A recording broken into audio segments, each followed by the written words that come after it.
오늘 어머니는 건축가입니다라는 제목으로 사여전도의 헌신예배 함께 말씀 나누겠습니다. 요즘에 뭐 TV를 틀거나 핸드폰만 열어도 곳곳에서 많은 광고들을 보게 되죠. 뭐 제가 광고를 전공하지 않아서 잘 모르겠지만 광고에도 여러 기법이 있습니다. 그 중에서 잠재의식 광고 기법이라는 광고의 기법이 있는데요. 1960년대에 미국에서 이제 문화가 한참 이제 활발하게 펼쳐질 때 미국의 한 영화관에서 영화가 상영될 때 지금은 이제 이렇게 디지털로 하지만 그 당시만 해도 이렇게 필름을 이렇게 돌렸잖아요. 그래서 필름 한 장 한 장이 넘어가면서 영화가 상영이 됐는데 그 상영 중인 영화 필름에다가 반복적으로 코카콜라와 또 팝콘의 이미지를 삽입을 해서 계속해서 상영이 되는 겁니다. 100장당 100프레임당 한 장씩 이렇게 사진이 들어가기 때문에 굉장히 빨리 지나갑니다. 한 3000분의 1초 정도로 그 이미지가 지나가기 때문에 사람들이 인식하지 못하는 사이에, 눈으로 알아채지 못하는 사이에 그 이미지가 지나가는 거죠. 그래서 사람들이 영화가 끝나고 나왔을 때 자신들이 코카콜라나 팝콘 광고를 보았다는 것을 인식조차 하지 못하고 나오게 되죠. 그런데 이 광고를 영화 그 필름에 삽입한 이후에 영화관의 그 매점에 코카콜라와 팝콘의 매출이 아주 급증했다라고 합니다. 이 사실이 밝혀진 이후에 이 광고 기법이 불법으로 규정되어서 금지 조치가 내려졌습니다. 3000분의 1초로 지나가기 때문에 사람들이 미처 인식하지 못하는 그런 사이에 지나가 버리는 그 사진 한 장으로도 사람의 잠재의식이 영향을 받게 되고 사람의 행동에 영향을 끼치게 된다면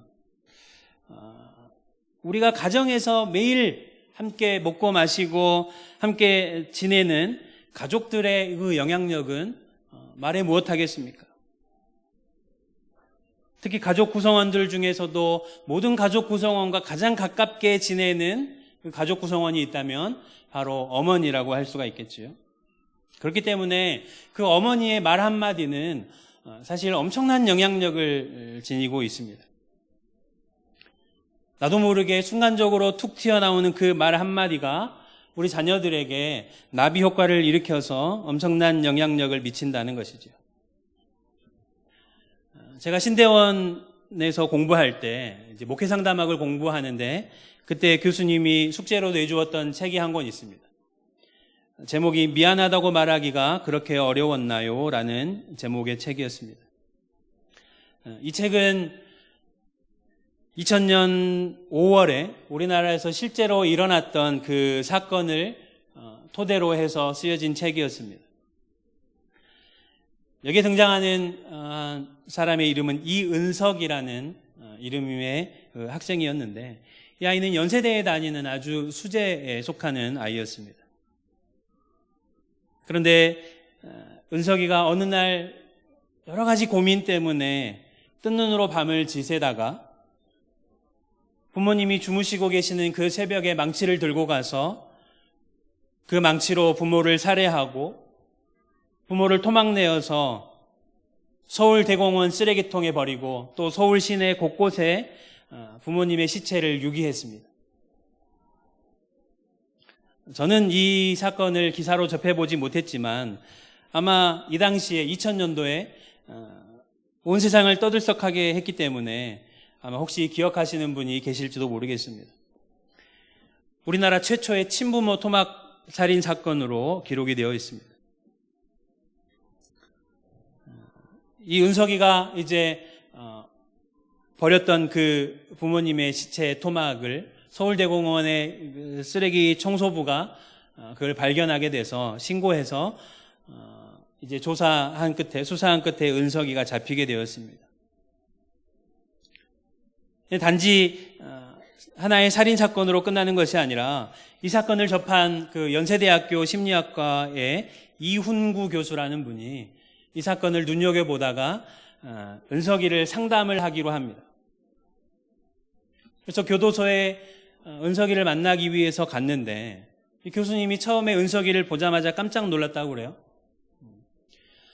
자기 친부모를 끔찍하게 죽였다라고 보여지기 힘든 아주 여린 인상에 수줍음이 많은 한 아이가 거기에 앉아 있었던 거지요.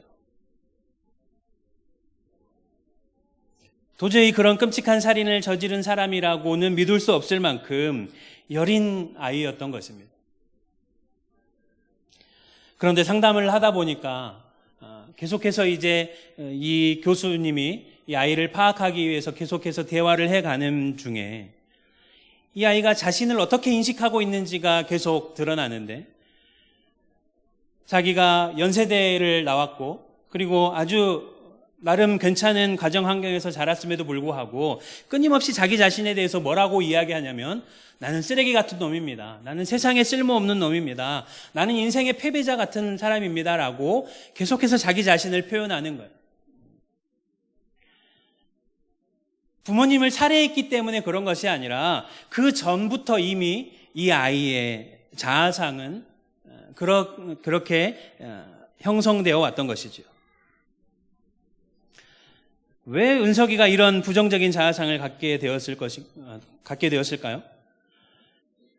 계속해서 상담해 가는 과정 가운데 은석이가 자신의 입으로 내뱉었던 나는 쓰레기 같은 놈입니다. 나는 인생의 패배자입니다. 나는 세상 쓸모없는 놈입니다. 라고 표현했던 그 표현들이 사실은 은석이의 어머니가 계속해서 은석이에게 했던 말이라는 것을 알게 됩니다.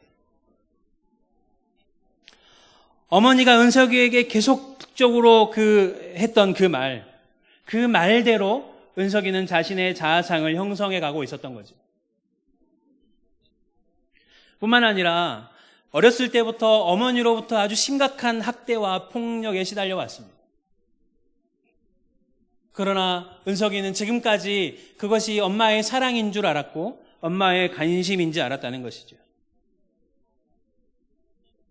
엄마는 은석이가 조금 더 훌륭한 사람이 되게 하기 위해서 끊임없이 은석이를 압박했고 학대했고 심지어는 폭력까지 행사했다는 것입니다. 은석이가 노력하면 노력할수록 어머니는 더욱더 은석이를 못마땅해 하고 계속해서 은석이를 학대했습니다.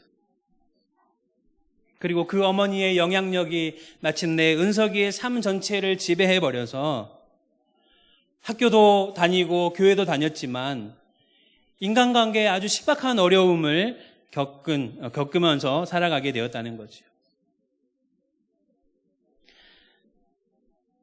그렇게 십수년을 살아왔던 은석이가 이제 사춘기를 지나고 대학에 들어가면서 자신이 부모님으로부터 경험했던 그 경험들을 통해서 내가 어떤 심정을 겪었는지, 내가 어떤 마음이 들었고 자신의 감정이 어떠했는지를 일기장에다가 꼼꼼하게 기록을 했습니다. 똑똑한 아이니까 자신의 과거와 자신의 심정들을 아주 자세하게 기록을 했죠.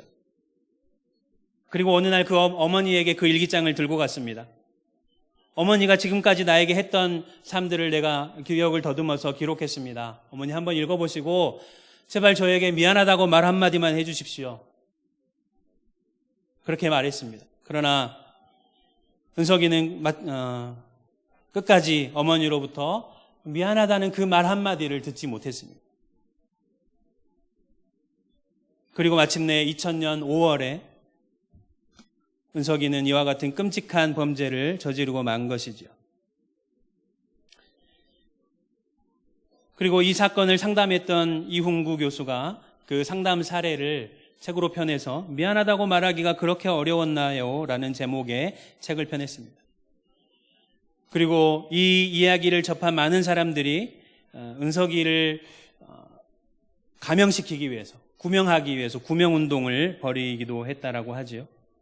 실제로 외국에서 보면 이런 경우의 사건이 무죄로 판결되거나 또 형이 줄어들기도 한다고 그래요. 제가 왜 서두에 이렇게 끔찍한 이야기를 가지고 설교를 시작하는 걸까요? 앞에 찬양 율동도 너무 은혜롭게 잘해 주셨는데 제가 무슨 여러분들에게 겁을 주려는 것도 아니고 그 아이를 두둔하려는 것도 아닙니다. 다만 가정에서 그 어머니의 말 한마디, 어머니의 영향력이 얼마나 엄청난 것인지를 말씀드리고자 한 것이지요. 더 충격적인 사실은요, 그 은석이의 어머니가 이름만 대면 알만한 명문대학교 출신이었고 학교를 졸업한 후에 신학교까지 다녔습니다.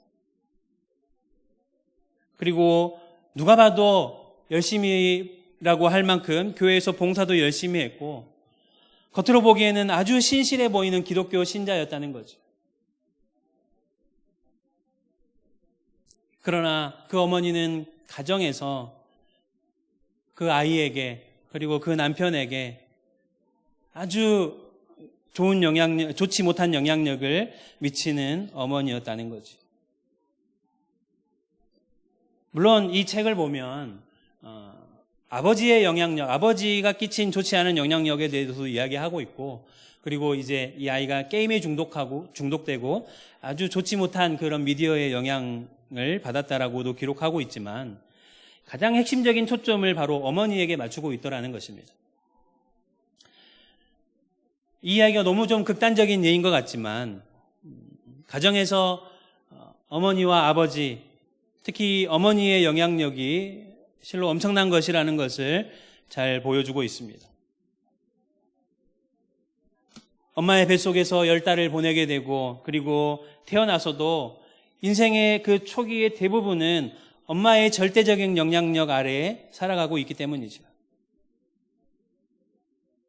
그래서 오늘은 특별히 사여전도의 헌신 예배를 드리면서 성경이 말하고 있는 성경적인 어머니는 어떤 어머니인가에 대해서 간략하게 살펴보고자 합니다. 오늘 우리가 읽었던 잠언 14장 1절 말씀 우리 같이 한번 다시 읽어봤으면 좋겠습니다. 잠언 14장 1절 말씀입니다. 시작. 지혜로운 여인은 자기 집을 세우되 미련한 여인은 자기 손으로 그것을 허느니라. 아멘. 두 명의 여인이 등장하지요. 지혜로운 여인과 미련한 여인입니다. 원문을 보면 지혜로운 여인이라기보다는 여인들의 지혜라는 표현이 원문에 더 가깝다고 볼 수가 있겠습니다. 여인에게 초점을 맞추기보다는 지혜에 초점이 맞춰져 있는 거죠. 그 중에서도 특별히 여인들만이 가지고 있는 그 지혜에 초점을 맞추고 있습니다. 저도 남자이지만 가끔 보면 여자들이 훨씬 더 남자들보다 지혜롭고 세심하고 꼼꼼하다는 것을 많이 느끼게 됩니다. 하나님께서 남자와 여자로 창조하셨는데 여성들만이 가지고 있는 독특한 지혜가 있다는 거죠. 그런데 오늘 본문을 보면 이 여인들이 가지고 있는 지혜가 바로 자기의 집을 세우는 지혜라고 표현하고 있습니다. 반면에 미련한 여인은 어떻습니까? 이미 세워진 집마저도 자기 손으로 그것을 허물어 버린다라고 기록을 하고 있지요.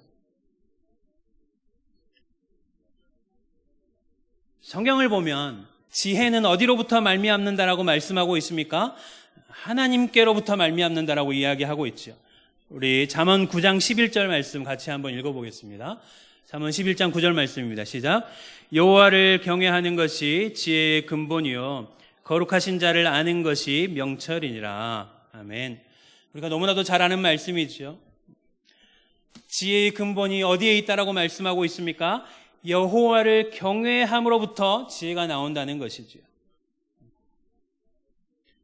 더 좀 자세하게 깊이 말하자면 여호와를 경외함으로부터 지혜가 나오기 이전에 누가 지혜 자체이십니까? 하나님께서 지혜 자체이시기 때문에 하나님께로부터 지혜가 나온다는 것이죠. 하나님으로부터 나오는 지혜만이 참된 지혜이고 완전한 지혜라는 것입니다. 그런데 그 지혜를 얻기 위해서는 어떻게 해야 된다는 것입니까? 여호와를 경외해야 된다는 것이죠. 그렇다면 여호와를 경외하는 것이 무엇일까요? 우리 잠언 10장 8절 말씀 같이 한번 보겠습니다. 잠언 10장 8절 말씀입니다. 시작. 마음이 지혜로운 자는 계명을 받거니와 입이 미련한 자는 멸망하리라. 마음이 지혜로운 자는 어떻게 한다는 것입니까? 계명을 받는다는 것입니다. 다시 말하면 하나님의 말씀에 귀를 기울일 줄 아는 자가 진정 지혜로운 자라고 말씀하고 있는 것이지요. 우리 말씀 한 구절 더 보겠습니다. 시편 111편 10절 말씀입니다. 시편 111편 10절 말씀 시작. 여호와를 경외함이 지혜의 근본이라 그의 계명을 지키는 자는 다 훌륭한 지각을 가진 자이니 여호와를 찬양함이 영원히 계속되리로다. 아멘. 지혜로운 자, 다시 말하면 훌륭한 지각을 가진 자는 어떤 자라는 것입니까? 그의 계명을 지키는 자니라. 지혜로운 자는 어떤 창의적이고 번뜩이는 생각을 내놓는 사람이 지혜로운 자가 아니라 하나님의 말씀을 지키는 자가, 하나님의 말씀을 듣고 그대로 순종하는 자가 지혜로운 자라고 성경은 말씀하고 있는 것입니다.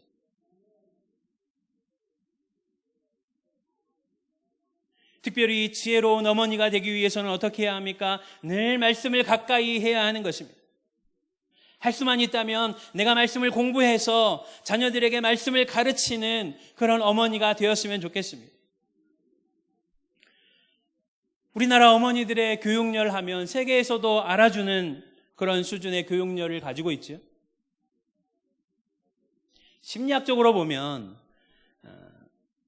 어머니는 가정에서 엄마는 자기 자신과 자기의 자녀를 동일시하는 경향이 아주 강하다고 합니다. 그렇기 때문에 자녀에 대해서 공감대가 훨씬 더 많이 형성이 되고 자녀의 감정에 민감하게 반응하게 되는 것이죠.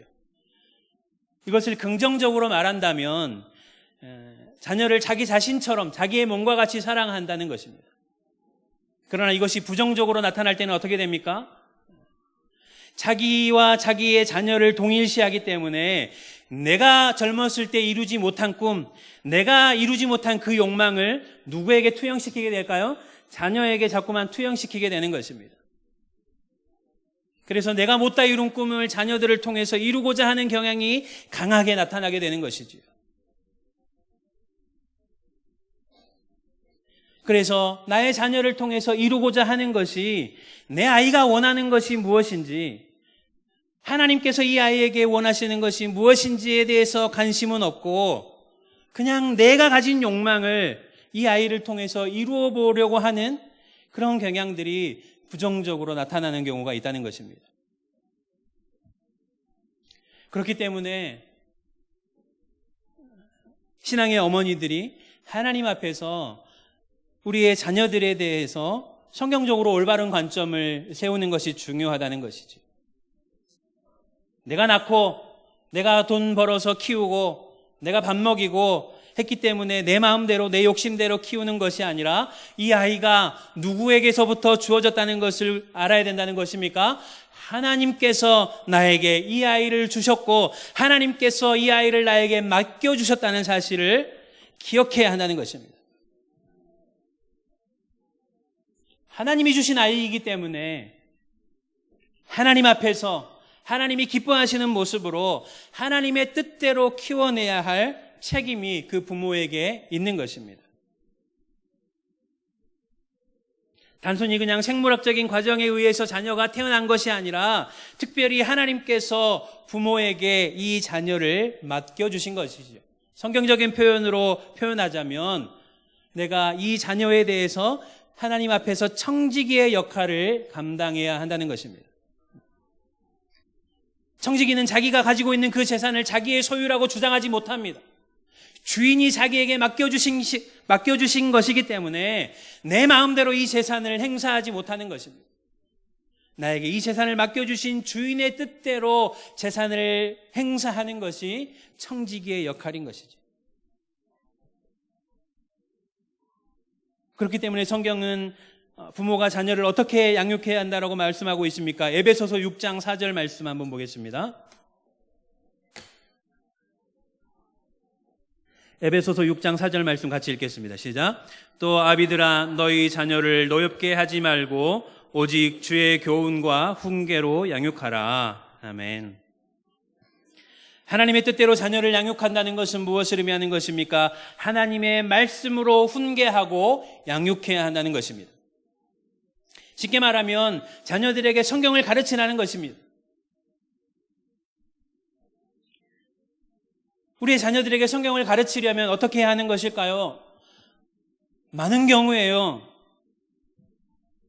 부모님들이 자녀들에게 신앙교육을 시키는 것은 주일학교 잘 출석하게 하는 것이 대부분일 경우가 많습니다. 그러나 성경 어디를 봐도 자녀의 그 신앙교육의 몫은 교회에 있는 것이 아니라 먼저 1차적으로 부모에게 있다는 사실을 분명하게 우리가 알아야 하는 것입니다. 물론 교회가 감당해야 될 역할들도 있지요. 그러나 1차적인 책임과 역할은 그 부모에게 하나님께서 그 자녀에게 신앙으로 양육하도록 맡기셨다는 사실을 분명하게 인식해야 한다는 것입니다. 자녀들에게 성경을 가르치려면 어떻게 해야 하는 것일까요? 먼저 부모가, 가르치는 자가 성경을 알아야겠죠. 성경을 많이 읽고 또 성경을 많이 묵상하고 할 수만 있다면 성경을 공부할 수 있으면 더 좋을 것입니다. 그런데 이 자녀들을 말씀으로 양육하는 것이 말처럼 쉬울까요? 저희 아이가 23개월인데 벌써부터 말을 안 듣기 시작합니다. 자기 주장이 생기는 거죠. 하물며 나이가 점점 더 들어가면 들어갈수록 어떻게 될까요? 더 말을 안 듣게 되겠지요. 그래서 자녀를 보통 이렇게 화살에 비유하면, 자녀가 관역이면 부모가 이제 화살의 정중앙을 맞춰야 되잖아요. 그런데 자녀가 나이가 들어가면 들어갈수록 이 관역과 이 화살의 거리가 멀어진다는 거죠. 가까이 있을 때는 관역의 정중앙을 맞추기 쉽지만 멀어지면 멀어질수록 그 관역을 맞추기 어려워진다는 것입니다. 공감하시지요? 저는 아직 잘 모르겠습니다. 그러면 어떻게 아이들에게 말씀을 가르칠 수 있을까요? 은석이의 엄마처럼 신앙생활도 열심히 하고 신학교 나와서 또 교회에서 봉사도 열심히 하면 아이들에게 말씀을 잘 가르칠 수 있을까요? 물론 그런 것도 중요합니다. 그러나 그것보다 더 중요하고 가장 효과적인 방법이 있다면 바로 우리의 삶으로 말씀을 가르치는 것이죠. 하나님의 말씀을 나의 삶으로 살아내지 못한다면 100마디 말을 한들, 그 아이에게 성경을 찢어서 먹인다고 한들 그 아이가 하나님의 말씀을 하나님의 말씀으로 받아들일 수 있겠습니까? 치열하게 나의 삶으로 살아내는 그 말씀 한 구절, 그것을 통해서 나의 삶으로 말씀이 그 아이에게 보여지기 시작할 때 나의 삶의 그 한 토막을 통해서 아이들의 영혼에 깊은 인상을 줄 수 있다는 것입니다. 이 성경책에 그냥 글자로 박혀버린 그 말씀이 아니라 나의 삶을 통해서 역동하시는 살아있는 하나님의 말씀이 나의 삶을 통해서 아이들에게 보여지기 시작할 때 하나님의 말씀의 능력과 진실함을 아이들이 배우게 될 것이라는 것입니다. 그런 의미에서 어머니는 말씀을 비추는 거울과도 같습니다. 나를 통해서 아이가 하나님의 말씀을 보게 되는 것입니다.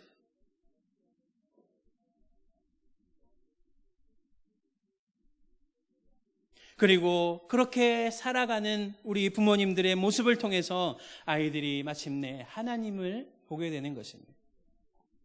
그래서 마태복음 5장 16절 말씀은 이렇게 이야기하고 있습니다. 우리 같이 한번 읽겠습니다. 마태복음 5장 16절 말씀입니다. 시작.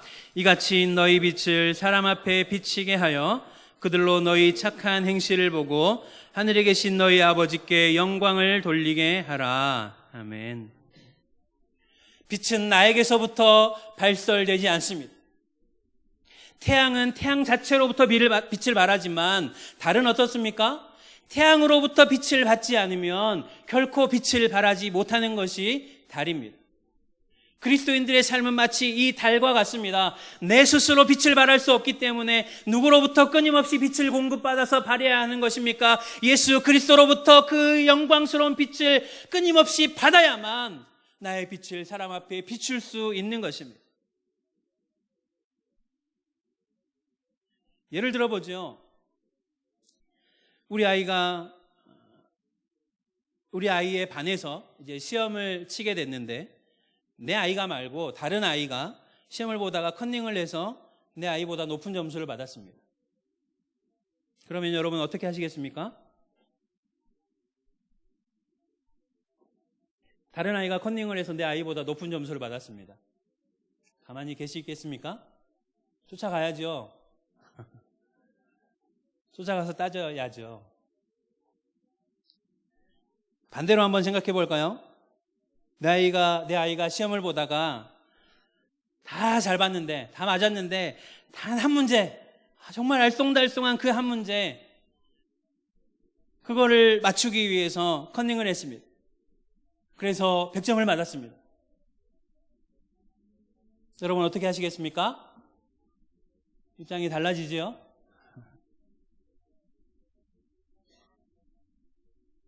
물론 그 아이에게 다음부터는 그러지 말아라고 그냥 슬쩍 말하고 말할 수는 있겠지만 그냥 슬쩍 좀 눈 감고 넘어가 주고 싶은 그런 마음이 굴뚝 같을 것입니다.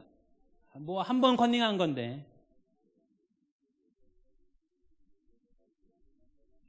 그러나 그리스도인들의 삶은 그래서는 안 된다는 거죠. 욥기를 보면 욥이 뭐라고 고백합니까? 그 모든 것을 다 잃어버리고도 뭐라고 고백합니까? 주신 이도 여호와시오, 거두신 이도 여호와시오니 여호와의 이름이 찬송을 받으실지어다.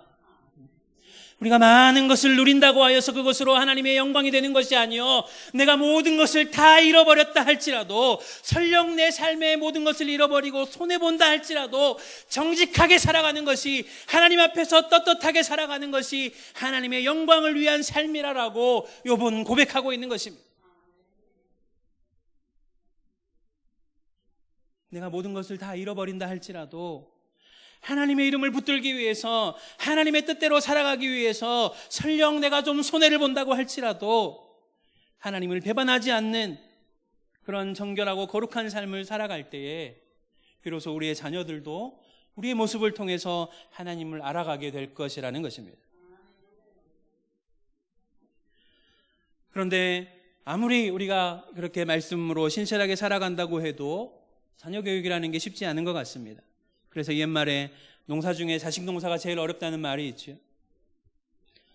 심지어 성경에 보면 그 한 시대를 하나님의 말씀으로 붙들었던 사무엘 선지자조차도 자녀들은 하나님 앞에서 악한 모습이었다는 것을 우리가 볼 수 있습니다. 그래서 시중에 가면 자녀 교육에 대한 책들이 아주 수도 없이 쏟아집니다. 기독교 서점을 가도 마찬가지입니다. 저도 상담이나 심리 분야에 좀 관심을 갖다 보니까 그런 종류의 책이나 다큐멘터리를 많이 봤습니다. 그러나 지금은 그런 이야기를 하려고 하는 게 아니라, 성경에 보면 여리고성에 기생 라합이 등장하죠.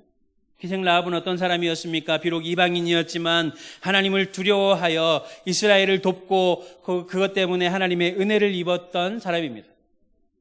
그래서 마침내 어떻게 됩니까? 다윗 가문의 조상이 되는 것이죠. 또 룻은 어떻습니까? 룻도 역시 이방 여인이었지만 자신이 섬기던 지역의 우상을 버리고 시어머니 나오미의 신앙을 따라서 하나님을 섬기게 되었습니다. 그리고 마침내 다윗 왕의 증조 할머니가 되는 것이죠. 모두 마태복음 1장에 그 족보가 이 사실들을 증거해 주고 있지요. 저희 어머니 이야기를 잠깐 하죠. 저희 집안은 정말 그런 집안입니다. 집안에 유명한 사람도 없고 크게 된 사람도 잘 없습니다. 저는 고등학교 때까지는, 제가 이제 유치원 때부터 교회를 다녔는데 중학교 때 예수님을 영접하고 고등학교 때까지는 학교와 집과 교회밖에 몰랐습니다.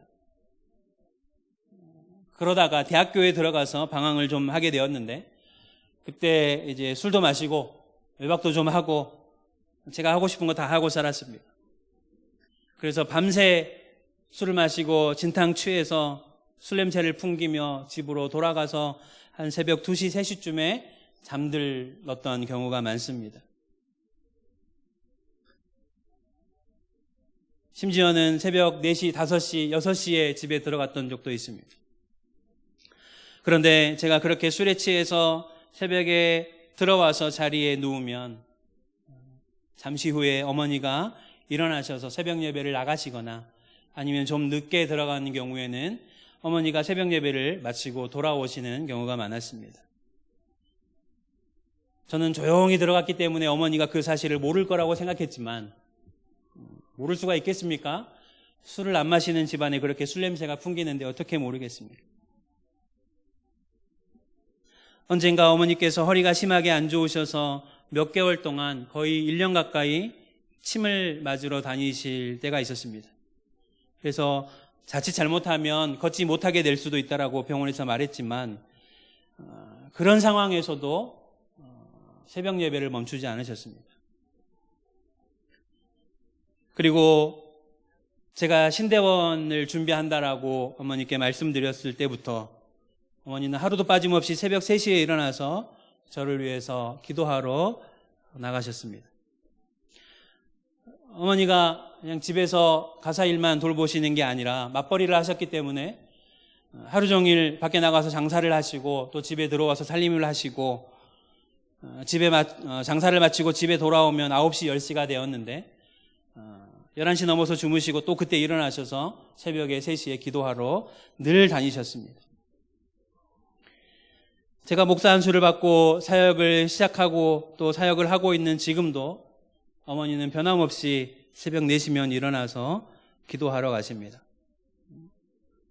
물론 기도할 많은 기도 제목들이 있지만 어머니는 항상 제 이름을 기도의 제일 앞자리에 넣어서 지금까지도 끊임없이 저를 위해서 기도해 주고 계십니다.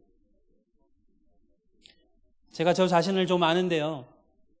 어머니의 그 기도가 아니었다면 저는 이 자리까지 오지도 못했을 것입니다. 제가 확신 있게 말할 수 있는 것은 저희 어머니의 기도 때문에 제가 지금 이 자리에 서 있다는 것입니다. 저뿐만이 아닙니다. 저희 어머니의 기도로 저희 누나와 형도 교회에 다니고 또 직분을 맡게 되었고 저희 아버지도 제가 어렸을 때만 해도 술을 드시고 아주 무서운 아버지였지만 지금은 교회의 장로님으로 섬기고 계십니다. 뿐만 아니라 저희 아버지의 형제들, 작은아버지, 고모, 팔남매 모두 어머니의 기도로 신앙의 가정을 이루었습니다. 저는 감히 말하지만 이것이 바로 오늘 본문이 말하고 있는 그 말씀의 증거라고 자랑스럽게 말씀드릴 수 있을 것입니다. 저희 어머니는 중학교밖에 나오시지 못했습니다.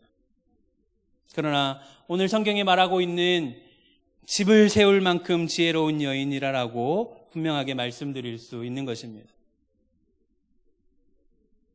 제가 나이가 들고 철이 들면서 어머니가 그동안 얼마나 눈물로 가족을 위해서 자녀를 위해서 상한 심령으로 기도하고 하나님 앞에 부르짖었는지 저는 기억하고 있습니다.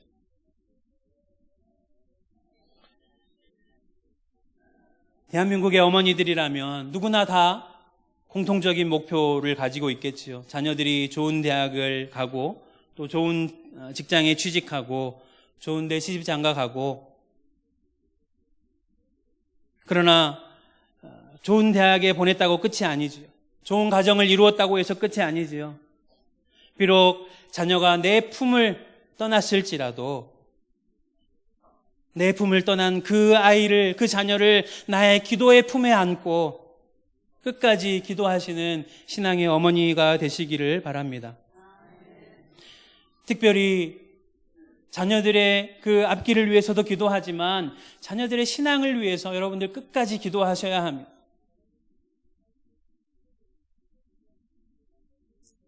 여러분들이 자녀들에게 물려줄 수 있는 것이 무엇이 있습니까? 저희 어머니는 늘 저에게 말씀하셨습니다. 내가 너에게 물려줄 것도 없고 설령 물려줄 것이 있다고 하여도 나는 너희에게 물려주지 않겠다. 내가 죽을 때 내가 가진 모든 것 다 교회에 헌물하고 하나님께 가겠다라고 말씀하셨습니다.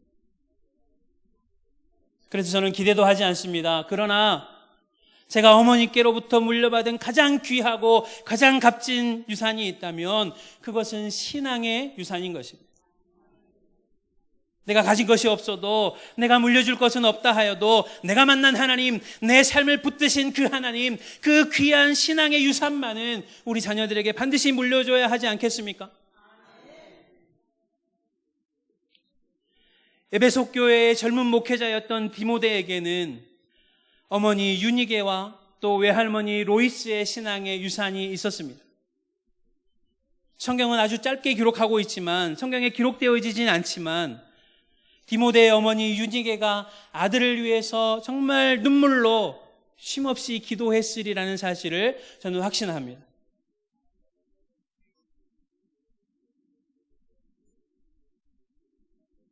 종교개혁자 루터와 칼빈에게 지대한 영향을 미쳤던 어거스틴이라는 사람은 젊은 시절 많은 방황을 했습니다. 그러나 그 어거스틴이 그 자신이 썼던 고백록에서 뭐라고 고백하고 있냐면, 내가 사춘기에 많은 방황을 했고 또 이단 종교에 빠져 있을 때 자신의 어머니의 기도가 나를 구원했다라고, 자신을 구했다라고 분명하게 고백하고 있습니다. 그뿐만 아니라 어거스틴이 이제 북아프리카 히포 지역의 감독으로 있으면서 많은 이단들과 싸워가게 됩니다. 그 과정 가운데 어머니 모니카의 눈물의 기도가 있었기 때문에 지금까지도 칭송받는 위대한 신학자 어거스틴이 탄생한 것입니다. 위대한 하나님의 사람들의 뒤에는 항상 위대한 기도의 어머니가 있었다는 것이지요. 미국의 위대한 대통령이었던 아브라함 링컨의 전기작가는 링컨에 대해서 이렇게 이야기하고 있습니다. 하나님께서는 링컨에게 위대한 사람이 될 만한 조건은 단 한 가지도 주지 않으셨다. 다만 그에게 가난과 훌륭한 신앙의 어머니만을 주셨을 뿐이다. 링컨의 어머니는 링컨이 10살 때 돌아가셨습니다. 그러면서 링컨의 어머니가 링컨에게 유언을 남겼는데 이렇게 유언을 남겼습니다. 사랑하는 아들아, 이 성경책은 내 부모님으로부터 물려받은 것이란다.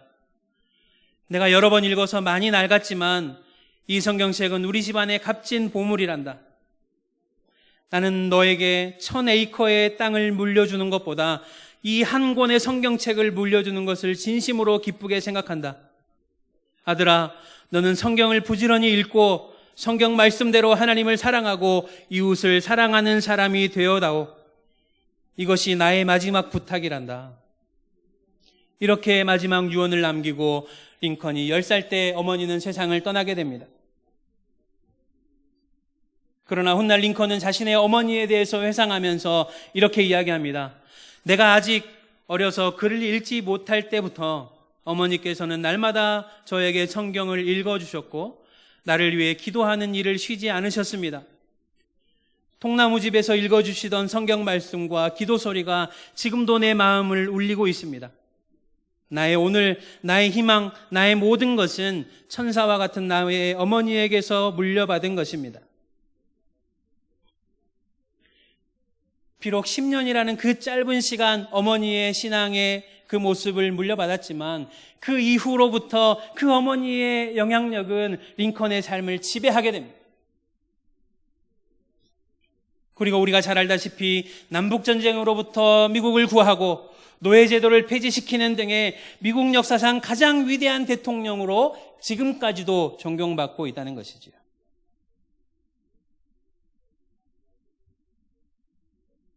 물론 모든 아이들이 어거스틴이 되고 링컨이 되고 사무엘이 되어야 하는 것은 아닙니다. 물론 그렇게 되면 좋겠지만 그렇게 되지 않아도 괜찮습니다. 중요한 것은 무엇입니까? 어머니의 기도가, 어머니의 삶으로 살아낸 하나님의 말씀이 자녀를 살리고 가족을 살린다는 말씀입니다. 마지막으로 오늘 본문 뒷부분에 보면 미련한 여인은 자기 손으로 그것을 허느니라라고 말씀하고 있습니다. 저는 성경의 인물 중에 이 말씀에 가장 적합한 사람이 바로 아합 왕의 아내였던 이세벨이라고 생각합니다. 이세벨은 어떤 여인입니까? 하나님의 거룩한 백성이었던 이스라엘 백성들이 온갖 우상을 숭배하게 만들고 민족 전체를 죄악에 빠지게 만들었던 여인이었습니다. 그 이세벨이야말로 자기 손으로 집을 허무는 자라라고 볼 수가 있는 거죠. 물론 어머니의 역할도 중요하지만 아버지의 역할도 물론 중요합니다. 그러나 오늘은 여전도의 헌신 예배이기 때문에 어머니의 초점을 맞추어서 말씀드렸습니다. 어머니는 집을 세우는 건축가입니다. 어떻게 보면 어머니라는 이 한 사람은 정말 연약한 한 여인에 불과할지 모르겠지만, 그러나 그 한 사람의 기도로 말미암아서 가정이 세워지고 교회가 세워지고 이 민족이 바르게 세워져 간다는 것입니다. 모세가 기도할 때에, 그의 손이 내려오지 않을 때에 여호수아의 전쟁의 승패가 가름되었던 것처럼 어머니 한 사람의 내려오지 않는 그 기도로 말미암아서 여러분의 가정이 살고 교회가 살고 이 민족이 살아날 것을 믿어야 한다는 것입니다. 여러분의 기도의 범위는 어디까지입니까? 그냥 자녀 잘 되고 돈 많이 버는 것, 좋은 집 마련하는 것, 가족 모두가 건강한 것, 물론 그런 기도도 중요하지요. 제가 가끔 신방을 다녀보면 기도 제목이 있냐고 물어보면 제가 볼 때에는 기도할 제목이 수없이도 많이 있는데 늘 기도하는 제목은 자녀 잘 되는 것, 자녀 건강한 것, 그런 기도도 중요하지만 우리의 기도의 지경이 거기에 멈춰서는 안 된다는 것입니다. 이런 기도를 넘어서 나의 기도를 통해서 우리의 가정이 세워지고 우리 자녀들이 하나님의 자녀로 세워져 가고 우리 교회가 하나님이 기뻐하시는 교회로 세워져 가고 이 민족이 정말로 하나님 앞에 공의로운 그런 민족으로 세워져 갈 수 있는 여러분의 기도로 이 아름다운 하나님의 나라를 세워가는 위대한 건축가가 되어야 한다는 것입니다. 그러므로 오늘 헌신예배를 드리는 사여전도회 회원들 뿐만 아니라 예수비전교회 모든 하나님의 백성들이 정말로 하나님의 나라를 꿈꾸는 위대한 하나님의 나라의 건축가가 되어서 우리의 삶을 통해서 우리의 자녀 세대에게 위대한 신앙의 유산을 넘겨줄 수 있는 저 여러분이 되어지기를 주의 이름으로 간절히 축복합니다.